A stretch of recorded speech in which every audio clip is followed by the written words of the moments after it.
My name's Rand Dower. I'm an enrollment counselor with Western Governors University's Teachers College and an alumni of the Business College.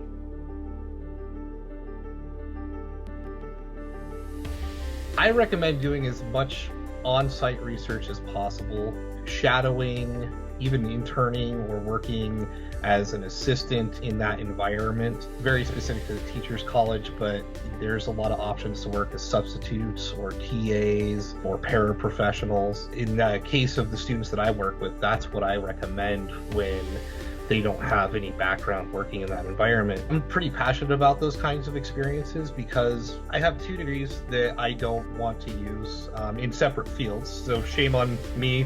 At least the second time, I should have done better research. When it comes down to it, really the reason why I have $40,000 of degrees that I don't want to use is because I didn't do the proper research. I didn't get exposure to what the job actually was. And I kind of drew this fantasy in my mind. First degree was in automotive maintenance and repair, and I have this big fantasy in my mind that I was going to be a car restorer and be able to do that for a living after getting that degree, when in actuality the degree is working as a repair technician. It's not the glamorous restoration of beautiful cars that I wanted it to be.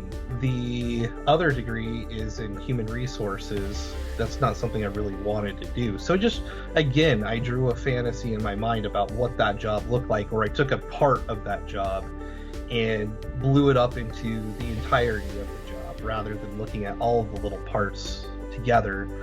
It just didn't turn out to be what I wanted when I finally got there, and I realized that I needed to do more research. Had I done that, I would have probably at least opted out not to go that direction. Here I am working as an enrollment counselor with Western Governors University. I couldn't be more happy. So I guess they did lead to something positive.